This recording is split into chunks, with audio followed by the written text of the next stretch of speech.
aparece efectivamente uno de los temas principales de esta evaluación es la evaluación de las tendencias económicas, ¿no?, que el Perú ha tenido y las políticas económicas desarrolladas para ello, ¿no?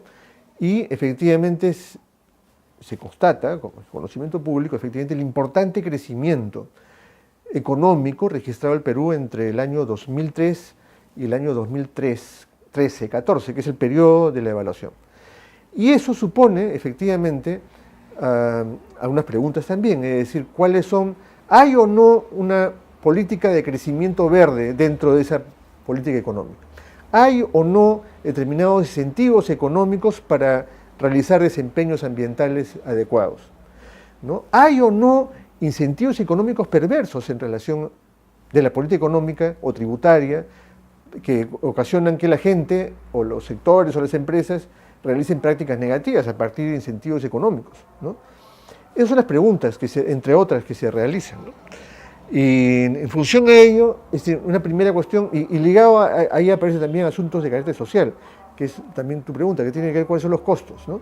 Entonces ahí se toman las evaluaciones que realizó también el Banco Mundial, una en el 2006 y otra en el 2012-13, justamente antes de la evaluación que hizo la OCDE, en donde se analizó los costos sociales de la degradación ambiental, ¿no? Y se estima en esas evaluaciones, que además siguiendo metodologías internacionales que se han hecho en otros países del mundo, en consecuencia uno puede comparar, ¿no?, la situación, se encuentra de que en la cifra del 2006, por ejemplo, es alrededor del 3.9% del PBI. ¿Esto qué significa? Significa que el conjunto de prácticas, ¿no?, sectoriales, ¿no?, ocasionan que la sociedad y el Estado tengan que asumir costos para restablecer las condiciones de salud individual o colectiva, y también qué significa el 75% de ese 4%, ¿ya? Y el otro 25% está asociado a aquellos costos que deben asumir, por ejemplo, productores agrarios que deben descontaminar el agua o el suelo para producir un producto inocuo, ¿no? Entonces,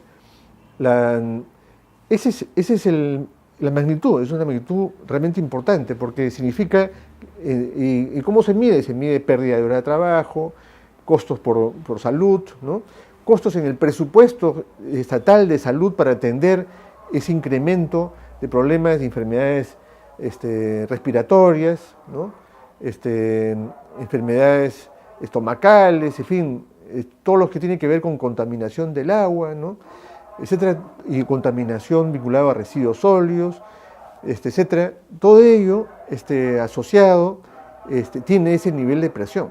De ahí la importancia entonces de decir, fíjense, para reducir estos costos requerimos inversión en saneamiento, inversión en monitoreo y control de información, reducción de calidad del aire, mejoramiento de la calidad del aire, etcétera, ¿no? De tal manera de que toda inversión que se realice en gestión ambiental está plenamente justificada, porque con eso reducimos estos costos sociales, es decir, reducimos pobreza.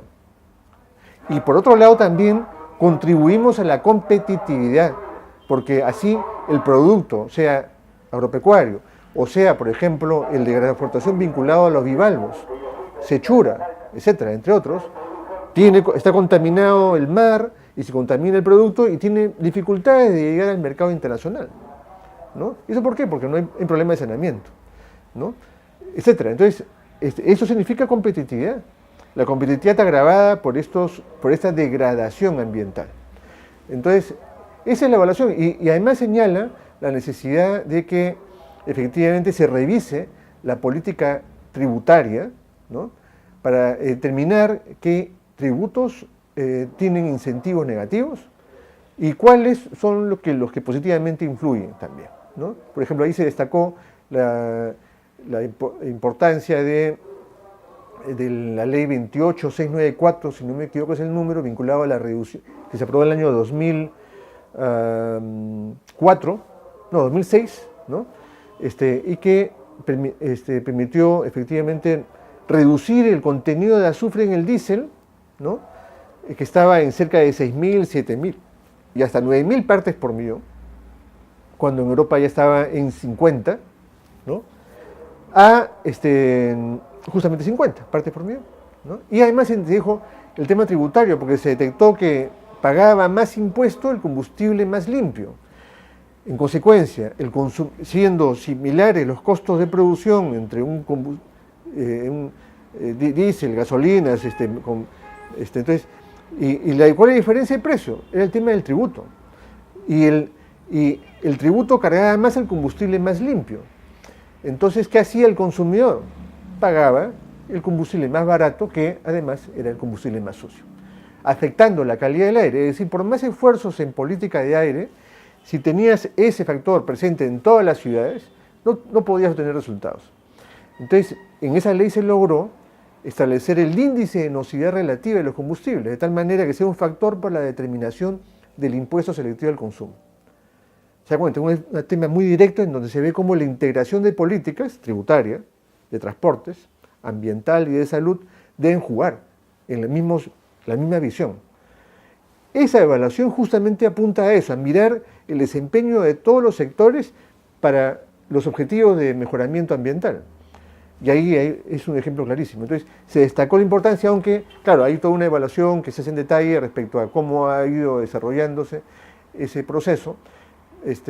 Y lo mismo demanda en relación a otros tributos y a otros aspectos de política económica orientados a efectivamente que mejore las prácticas ambientales en el país, ¿no? ¿Cómo nos ve en este informe al Perú en materia de institucionalidad y legislación ambiental como un mecanismo efectivo para garantizar el derecho a la salud y el ambiente? ¿Cuál es el resultado que da este informe? Bueno, aquí para entender las conclusiones y recomendaciones, que efectivamente hay un capítulo importante sobre esta materia, tener en cuenta de qué impactos ha tenido en otros países. Por ejemplo, Chile, ¿no? La primera evaluación de desempeño ambiental de Chile se hizo en el año 2005. Y la última ha sido coincidente con la peruana. Inclusive la reunión que hubo en la sede de la OCDE en París, un día fue Perú y otro día fue Chile. Inclusive participamos en las dos sesiones. Pero entonces cuando se hizo la evaluación de desempeño ambiental, la primera, en el caso de Chile, se concluyó de que si bien con la CONAMA, con la Comisión Nacional de Medio Ambiente de Chile, se había avanzado una serie de materias, había vacíos, ¿no? Primero, su limitado nivel político, ¿no? En términos de desarrollo de políticas, y una serie de aspectos vinculados al ejercicio de las funciones sobre evaluación ambiental y control de en lo que es fiscalización ambiental, entre otros temas. Y se recomendó la necesidad de fortalecer. Y Chile decide a partir de ahí la creación del Ministerio del Ambiente. Poco tiempo después, un poco después de Perú, finalmente, pero finalmente fue un proceso que fue activado con esta evaluación de desempeño ambiental, ¿no? Y en el caso peruano, bueno, eso ha ocurrido en otros países, ¿no? Porque efectivamente las evaluaciones lo que hacen es ver qué está pasando en otros países y cómo están respondiendo a problemas comunes, ¿no? Entonces, en el caso peruano, se reconoce efectivamente el proceso que en ese periodo, del 2003 al 2013, se ha hecho, que de manera importante efectivamente se desarrolló la institucionalidad ambiental.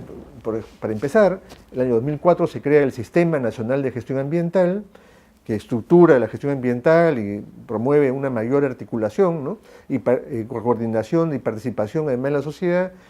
Se desarrolla y crea el Ministerio del Ambiente en el año 2008, el OEFA también en el año 2008, el Servicio de Áreas Protegidas en el año 2008, ¿no?